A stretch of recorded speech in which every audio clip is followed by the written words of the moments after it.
ഇന്നത്തെ കാലത്ത് ഒരു ബിസിനസ് അല്ലെങ്കിൽ ഒരു ഓർഗനൈസേഷൻ സക്സസ്ഫുള്ളി റൺ ചെയ്യുക എന്ന് പറയുന്നത് വളരെ ഇമ്പോർട്ടൻ്റ് ആയിട്ടുള്ളൊരു കാര്യമാണ് അല്ലേ? ഈ ഒരു ഇമ്പോർട്ടൻസ് എന്താണെന്ന് വെച്ചാൽ നമ്മൾ ഏതൊരു കമ്പനീനെ സംബന്ധിച്ചിടത്തോളം അവിടുത്തെ അഡ്മിനിസ്ട്രേറ്റീവ് അല്ലെങ്കിൽ അവിടുത്തെ സ്റ്റാഫ് എംപ്ലോയീസ് ഒരു successfully efficiently and effectively work ചെയ്യണം. ഒരു ഡേ ടു ഡേ ഓപ്പറേഷൻസ് ആണെങ്കിലും ഡെയിലി വർക്ക് ആണെങ്കിലും എല്ലാം.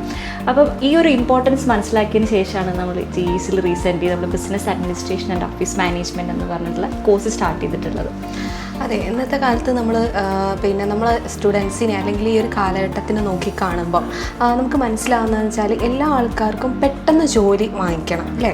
ഒക്കെ ഒരു ഡിഗ്രി കഴിഞ്ഞു അല്ലെങ്കിൽ 3 വർഷത്തെ ഒരു UG കഴിഞ്ഞു അല്ലെങ്കിൽ PG 2 വർഷത്തെ PG കഴിഞ്ഞു, പക്ഷെ അവരൊന്നും ഒരു ജോബിലേക്ക് എത്തുന്നില്ല.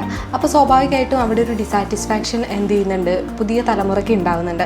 അപ്പോൾ അവരെപ്പോഴും നോക്കുന്നത് എന്താണെന്ന് വെച്ചാൽ പെട്ടെന്ന് എങ്ങനെയാണ് സെൽഫ് ഇൻഡിപെൻഡൻ്റ് ആവാൻ പറ്റുക, എങ്ങനെയാണ് ഫിനാൻഷ്യലി ഇൻഡിപെൻഡൻ്റ് ആവാൻ വേണ്ടി കഴിയുക. അപ്പോൾ ഏറ്റവും കൂടുതൽ ആൾക്കാർ ചൂസ് ചെയ്യുന്നത് ഇത്തരത്തിലുള്ള സ്കിൽ ഡെവലപ്മെൻറ്റ് കോഴ്സുകളാണ്. കാരണം ഒരു 3 മാസം അല്ലെങ്കിൽ 6 മാസം കൊണ്ട് അവർക്ക് എന്ത് ചെയ്യാൻ പറ്റും, ഏറ്റവും പെട്ടെന്ന് തന്നെ ഒരു ജോബിലേക്ക് എത്താൻ വേണ്ടിയിട്ട് സാധിക്കുന്നുണ്ട്.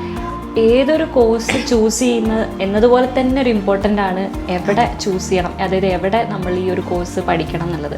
ഈ ഒരു സ്കിൽ ഡെവലപ്മെൻറ്റ് കോഴ്സ് ചൂസ് ചെയ്യുന്ന സമയത്ത് ഈ ഒരു GEC പോലുള്ള ട്രസ്റ്റഡ് ആയിട്ടുള്ള ഇങ്ങനത്തെ ഇൻസ്റ്റിറ്റ്യൂട്ട് ചൂസ് ചെയ്യുന്നത് എന്തുകൊണ്ടാണെന്ന് വെച്ചാൽ ഒരുപാട് ഫാക്ടേഴ്സ് ഉണ്ടാവും അല്ലേ? ഒന്ന് മെയിൻലി ആണ് നമ്മൾ പറയാം നമ്മുടെ പ്ലേസ്മെൻറ്റ് സപ്പോർട്ട് എന്ന് പറയുന്നത്. 100% പ്ലേസ്മെൻറ്റ് സപ്പോർട്ട് നമ്മളിവിടുന്ന് കൊടുക്കുന്നുണ്ട്. അതേപോലെ തന്നെ ഇവിടുത്തെ ടീച്ചിങ്, വേ ഓഫ് ടീച്ചിങ് എന്ന് പറയുന്നത് വളരെ ഇമ്പോർട്ടൻ്റ് ആയിട്ടുള്ളൊരു കാര്യം തന്നെയാണ്.